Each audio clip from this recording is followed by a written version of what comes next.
जो आदमी इतनी तीव्रता और कमिटमेंट के साथ काम कर रहा है वो ऐसा इसलिए नहीं कर रहा कि उसे फल नहीं चाहिए। प्रॉब्लम ये है कि आपने कृष्ण की बात को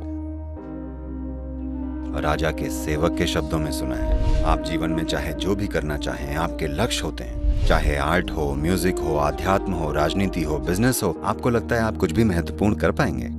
वो बस यही तो कह रहे हैं।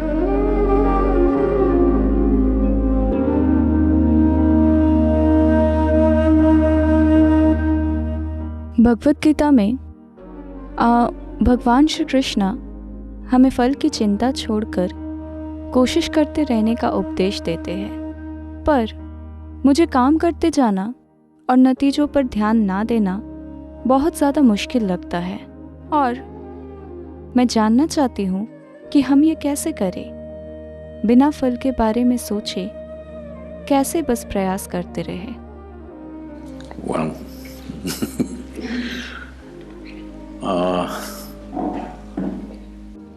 मैंने किसी भी शास्त्र को ठीक से नहीं पढ़ा है। ये दुर्भाग्यपूर्ण है, पर मुझे कहना पड़ेगा, मैंने गीता भी नहीं पढ़ी है। पर हम जानते हैं कि कृष्ण के जीवन में ऐसा लोग सोचते हैं कि कृष्ण यानी मक्खन, लड़कियां और बांसुरी। पर आपको यह समझना चाहिए, ये सारी चीजें तब हुई जब वो 16 साल के थे। तो 16 के बाद उन्होंने एक बहुत ही कमिटमेंट भरा जीवन जिया। His commitment was to marry the political process of the day with the spiritual process. उनका कमिटमेंट था उस समय की राजनीतिक प्रक्रिया और आध्यात्मिक प्रक्रिया को जोड़ना, क्योंकि उन्होंने देखा कि जब तक सत्ता पर बैठे हुए लोगों में जीवन की एक बड़ी समझ नहीं पैदा होती और वो अपनी पहचान में सभी को शामिल नहीं करते, ऐसे नहीं कि बस मेरा परिवार, मेरे बच्चे, मेरा पति, मेरी पत्नी और ये सब, जब तक आपकी अपनी पहचान की समझ बड़ी नहीं हो जाती, सिर्फ तभी आपको सत्ता की ताकत मिलनी चाहिए, नहीं तो भ्रष्टाचार होने लगेगा। लोग कहते हैं सत्ता भ्रष्टाचार है। सत्ता भ्रष्टाचार नहीं है, सीमित पहचान भ्रष्टाचार है। उनको लगता है वो सही काम कर रहे हैं और वो हर समय भयानक काम कर रहे हैं, क्योंकि उनकी पहचान इतनी छोटी है। तो कृष्ण इसे बदलने की कोशिश कर रहे थे। ये उनके पूरे जीवन का मिशन था और वो हमेशा फल को पाने के लिए काम करते रहे। Hello? जो आदमी इतनी तीव्रता और कमिटमेंट के साथ काम कर रहा है वो ऐसा इसलिए नहीं कर रहा कि उसे फल नहीं चाहिए। जाहिर है वो फल के लिए काम कर रहे हैं। प्रॉब्लम ये है कि आपने कृष्ण की बात राजा के सेवक के शब्दों में सुनी है और किसी ने आपको नहीं बताया। उन्होंने केवल अर्जुन से बात की, अर्जुन ने कभी नहीं बताया। वो उस घटना के बाद 36 साल और जीवित रहे, पर उन्होंने कभी कृष्ण की बताई हुई बातों के बारे में एक शब्द नहीं कहा। क्या आपने कहीं सुना है? वो एक राजा थे, पर एक बार भी उन्होंने ये नहीं कहा कि कृष्ण ने मुझे युद्ध के मैदान में ये बताया था, एक बार भी नहीं। तो जो कुछ भी आपने सुना है वो केवल संजय से सुना है, जो कि राजा के एक सेवक थे। आपको राजा के सेवक के गुण को समझना चाहिए, वो बड़े भरोसेमंद होते हैं। देखिए, अगर आप मान लीजिए आपके पति या पत्नी या बच्चों ने कुछ देखा और वो आकर आपको बताएंगे, वो अपनी तरफ से कुछ मसाला जोड़कर आपको बताएंगे। ऐसा होना हर इंसान के लिए स्वाभाविक है। उनकी अपनी राय, विचार, दूसरी चीजें अपने आप उनकी बातों में शामिल हो जाएंगी।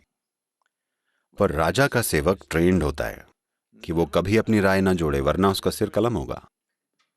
वो एक एक शब्द वैसा ही दोहराएगा जैसा कहा गया है।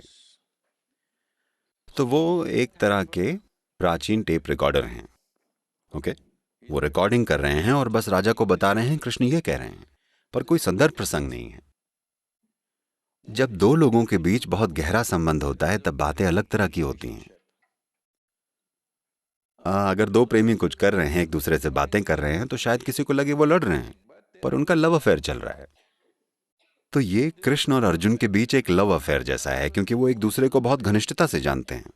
तो वो एक खास तरह की भाषा में बोल रहे हैं। और राजा का सेवक होने के नाते संजय एक एक शब्द सुनकर संदर्भ को जाने या उसको अनुभव के स्तर पर समझे या जाने बिना संजय बता रहे हैं। और अब ये समझने के बाद देखिए, मूल रूप से बात बस इतनी सी है, आप जीवन में जो भी करना चाहते हैं आपके लक्ष्य होते हैं। आप किस तरह के लक्ष्य बनाएंगे? अभी आप यूनिवर्सिटी में हैं, आप किस तरह के लक्ष्य बनाएंगे? जितना आप पहले से जानते हैं आप उसे थोड़ा बहुत बढ़ा चढ़ा देंगे और सोचेंगे ये आपके जीवन का बड़ा लक्ष्य है। आमतौर पर लोग इसे एम्बिशन कहते हैं, मैं इसे कॉन्स्टिपेशन कहता हूं, क्योंकि आप जीवन को थोड़ा थोड़ा करके संभालने की कोशिश कर रहे हैं, बिल्कुल कब्ज की तरह। अगर आपका एक लक्ष्य है तो आपका लक्ष्य कोई बिल्कुल नई चीज नहीं हो सकता। आप जो पहले से जानते हैं आपका लक्ष्य बस उसका एक बड़ा रूप होगा, है या नहीं? क्या आप कोई ऐसा लक्ष्य सोच सकते हैं जिसके बारे में आप कुछ नहीं जानते? ये कैसे संभव होगा? तो वो क्या कह रहे हैं समझिएगा कि आपने एक दिशा चुन ली है, लेकिन You have to be dedicated to the process. Otherwise, goal will just be hallucination. आपको प्रोसेस को लेकर समर्पित होना पड़ेगा, वरना लक्ष्य केवल एक भ्रम रह जाएगा। अगर आप एक काम कीजिए, ऐसा कीजिए, बस ये वाली सांस मत लीजिए, अगली वाली लीजिए। मैं देखूं तो? मैं नहीं कर सकती। बस यही तो वो कह रहे हैं।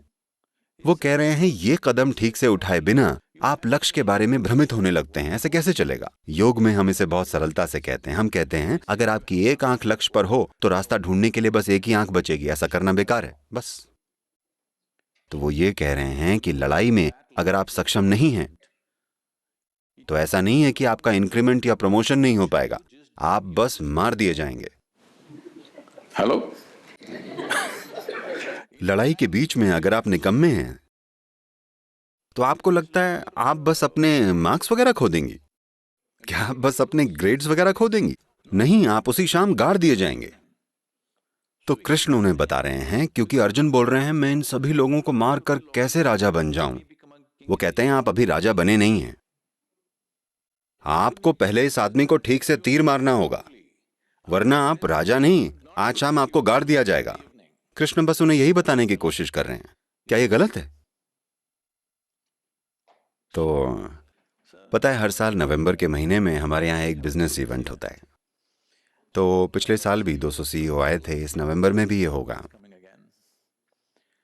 और वो आते हैं, देखते हैं कि कैसे ईशा फाउंडेशन बिना किसी अड़चन के चलता है। तरह तरह की गतिविधियां होती हैं, सारे के सारे वॉलंटियर्स हैं। आपको पता है वॉलंटियर कौन होता है? वो जिसे काम की ट्रेनिंग नहीं दी गई होती है।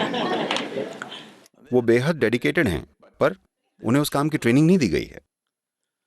और आप उन्हें नौकरी से नहीं निकाल सकते क्योंकि वो वॉलंटियर्स हैं। अगर आपने उन्हें नौकरी दी होती आप उन्हें निकाल सकते, वो वॉलंटियर्स हैं, कैसे निकालें? नहीं निकाल सकते। तो उन्होंने ये देखा और बोले सद्गुरु, हम IIT और IAM से सबसे बढ़िया लोग चुनकर लेके आते हैं, लेकिन आप सिर्फ वॉलंटियर्स के साथ काम कर रहे हैं और आपका ऑर्गेनाइजेशन हमारी कंपनियों से बेहतर काम कर रहा है, ये कैसे हो रहा है? मैंने कहा देखिए, आप सब लक्ष्य को लेकर डेडिकेटेड हैं। यहां मैंने लगातार लोगों में ये भाव जगाया है कि आप पूरी तरह प्रोसेस को लेकर समर्पित हों। अभी आप जो कर रहे हैं उसे अच्छे से कीजिए। उनमें से ज्यादातर तो ये भी नहीं जानते कि मैं उन्हें कहां लेकर जा रहा हूं, ठीक है? वो बस किसी प्रोजेक्ट पर काम कर रहे हैं, उन्हें नहीं पता कि लक्ष्य क्या है। मेरा लक्ष्य कुछ और है, अगर मैं उन्हें अभी बता दूं तो वो हिल जाएंगे क्योंकि मेरे लक्ष्य इतने बड़े हैं कि वो हार मान लेंगे। तो अब हमने उनमें ये बात डाल दी है कि आप बस इस प्रोसेस में पूरी तरह से भागीदारी लीजिए। पहले भागीदारी लेने की खुशी को जानिए सबसे पहले। बिना पूरी भक्ति के भाव को लिए आप जो भी कर रहे हैं, आप अपने जीवन में कुछ भी महत्वपूर्ण नहीं कर पाएंगे। चाहे आर्ट हो, म्यूजिक हो, आध्यात्म हो, राजनीति हो, बिजनेस हो, कुछ भी ले लीजिए। बिना उस प्रोसेस के प्रति समर्पित हुए आप जो भी काम कर रहे हैं, आपको लगता है आप कुछ भी महत्वपूर्ण कर सकते हैं? कृष्ण बस यही तो कह रहे हैं।